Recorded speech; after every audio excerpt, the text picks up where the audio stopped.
But if you look at it, this is Naidu's fourth term as CM. And as a Chief Minister, he still behaves like it's his first term. 88 out of the 164 people who won on the alliance are first-time MLAs. 17 out of the 25 cabinet ministers in Mr. Naidu's cabinet are first-time cabinet ministers. So that's the kind of energy and push with which we are here. If you look at it, out of 175 seats, we won 164. That's a 92% strike rate. That's the second highest. The mandate is quite clear. It's not just about welfare. It's about creating jobs. It's about creating a vibrant ecosystem. I think for a youngster like me, reinforced the need for educated people to actually enter politics. It's a very clear mandate with which we are here. So all of you in Hyderabad, Bangalore, they were all beneficiaries of Y2K. I believe Andhra and India can now be the beneficiaries of the entire AI revolution. So as an IT electronics minister, my mandate is actually the Bharat Hub, which is human resource development. So KG to PG and skill development is also under me. So what you'll see in Andhra is outcome-based education. And I'm leading this from the front. So when Mr. Naidu was thinking about portfolios, he said, who can handle education? He said, okay, there's a Stanford MBA, we have a good Bakra, now let's give it to him. It's his job now to transform the entire education. Because I truly believe in India, while we have numbers, we don't have the quality. So in the department, I had this tussle and they said, no, we have quality, we have done great stuff. Then I said, 4 years undergrad, you're not able to find a job. But 4 months of subsequent training, they're able to find a job.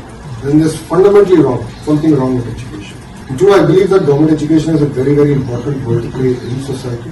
Andhra University is in Visakhapatnam, is one of our oldest universities in India. And what you will see is that in the next 5 years, we're going to upgrade, we're going to be very research-centric.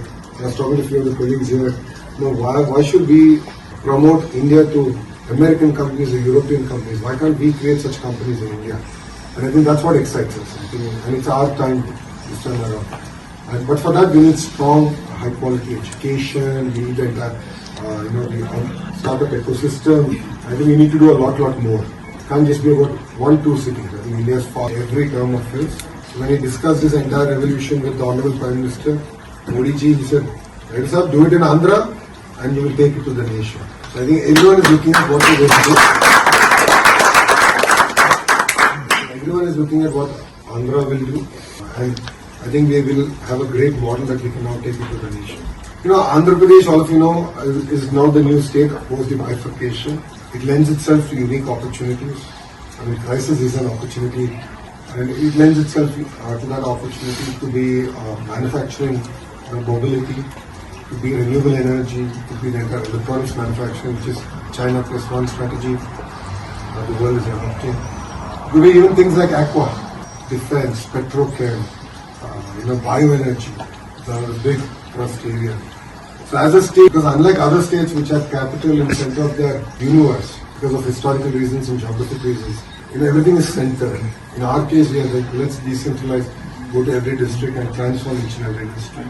Saying that, we're doing some very interesting projects. One is the skill census, where we want to assess, understand the skills of our citizens, look at micro interventions, how can we improve their skill set and based on outcomes, and then create next generation workforce, entrepreneurs, thought leaders coming out of the state.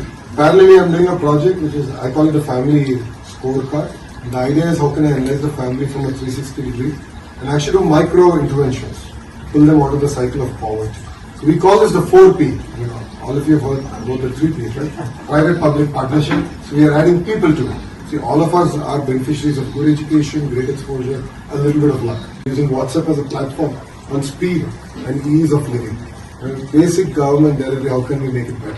And I was talking to a lot of the thought leaders here on how can we implement AI in governance and slowly remove the human element, which tends to create rent-seeking, inefficiencies in the system. How can we sort of transform the entire sector? I think it's a journey. So using the entire family scorecard as the model. Where, again, the era of AI, we can understand how to improve their income levels. How can we pull them out of the cycle of poverty? And that's what makes it very interesting. We're doing some very interesting stuff in Andhra Pradesh. And needless to say, this time around, we are very focused on actually grounding things, getting things going. It's just been 4 months since we came into power. If you've been following the news, a lot of exciting announcements have already come. more will follow. So we've actually broken our governance down not on years. It's 100 days chunks. First 100 days, second 100 days, third 100 days. What are our priorities as ministries? How are we going to go about it? So whatever I spoke to you about is my India Hub, just creating data centers. Look at the entire AI thing. I keep telling the honorable ministers across states, even national, that India should at least get 100 out of the 300 there. We are the largest consumers of data, and we will continue to be. The sheer size of a population will drive us there. And it's clear that the next 25 years, 2.5 decades, is India's 2.5 decades. The demographics are all in our favor. And as politicians, as entrepreneurs, if we don't do it right, then we're going to have huge challenges arising out of our nation. As a government, all of you know, Mr. Naidu's way of doing things. And now what we are working on is how can AI drive governance. A lot of government does play a very important role. It could be in school education, it could be in higher education. So we are very passionate about it. I'm personally very passionate about it. So we are now focused on not output but outcome-based education system. And what I'll offer to all of you here is also our state universities.